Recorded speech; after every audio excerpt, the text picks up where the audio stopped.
अगर आप भी डेयरी फार्म खोलना चाहते हैं तो आपको किन बातों का ध्यान रखना ज़रूरी है। अगर आप दूध का बिजनेस करना चाहते हैं या फार्म खोलना चाहते हैं डेयरी फार्म, तो चलिए आज के इस वीडियो को शुरू करते हैं और आपको बताते हैं। तो सबसे पहले यहाँ पर ध्यान से देखिए, यहाँ पर सबसे पहले आपको भूमि की ज़रूरत होगी, यानी कि लैंड की आपको ज़रूरत होगी और यह ज़रूरी भी है आपके लिए। उसके बाद पानी और बिजली। आप सभी को पता है कि पानी और बिजली की बहुत ही ज़रूरत होती है अगर आप डेयरी फार्म खोलना चाहते हैं। उसके बाद चारा और आहार, यानी कि खाने वाले चीज़ों के लिए आपको ध्यान देना पड़ेगा। चाहे आप गाय रखते हैं या आप भैंस रखते हैं, दोनों में की चारा की ज़रूरत बहुत ही ज़्यादा आपको पड़ने वाला है खाने के लिए गाय को, तो इस बात को ध्यान रखना ज़रूरी है। उसके बाद कुछ लाइसेंस भी लगता है और रजिस्ट्रेशन भी कराना पड़ता है।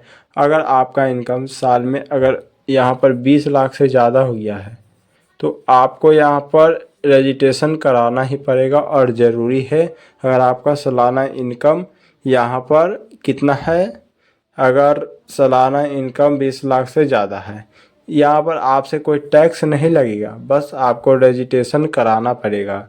यह प्रथम चरण का बिजनेस है, यानी कि प्राथमिक क्षेत्र का बिजनेस है, तो इसमें आपको जीएसटी या कुछ नहीं देना है। बस यहाँ पर ध्यान क्या देना है कि आपको रजिस्ट्रेशन कराना पड़ेगा।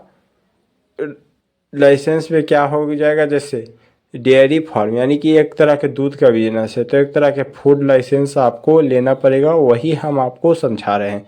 जिससे आप लोग FSSAI आप लोग कहते हैं, यानी कि FSSAI लाइसेंस भी बहुत सारे लोग कहते हैं, तो ये लेना पड़ेगा, यह ज़रूरी भी है।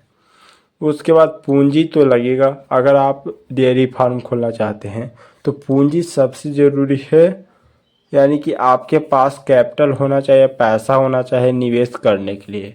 अगर आपके पास पैसा नहीं है तो फिलहाल इस बिज़नेस को फिलहाल करने में आपको बहुत ही समस्या होगा और शायद हो भी ना हो। और इसमें बहुत ही ज़्यादा पैसे का खेल है, मेन काम पैसा।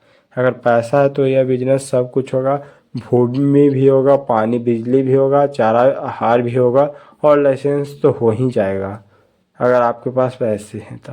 उसके बाद आपको बेचना ही पड़ेगा दूध के, तो आप देख लीजिएगा आप किस मार्केट में बेचना चाहते हैं, यह भी ज़रूरी है आपके लिए। उसके बाद देखिए, इसमें रिस्क तो है, शुरू में जोखिम है, लेकिन यह काम आप कर रहे हैं, आगे जाके आपको सफलता ज़रूर मिलेगी अगर आप मेहनत से करते हैं। आपको परिश्रम भी करना पड़ेगा, हार्डवर्क भी करना पड़ेगा।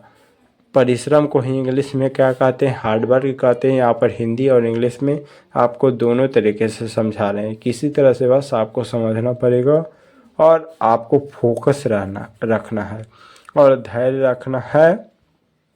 आप भले शुरू में मुनाफा महीने में 100 रुपया हो या 200 हो या 300 हो, लेकिन आपको यहाँ पर हमेशा प्रयास करते रहना। भले शुरू में थोड़ा सा दिक्कत हो, लेकिन बाद में आपका बहुत ही कुछ अलग ही जलवा होगा। और सबसे ज़रूरी बात, आपको अभी से ही शुरू कर देना चाहिए, क्योंकि आपके जैसा बहुत सारे लोग हैं जो करना चाहते हैं और अभी अभी जितना देरी में आप इस वीडियो को देख रहे हैं, जितना समय में वह शुरू ही कर देंगे, इसलिए कंपटीशन बहुत ज़्यादा होने वाला है, तो इस बात को भी ध्यान रखना ज़रूरी है। तो अभी शुरू करें।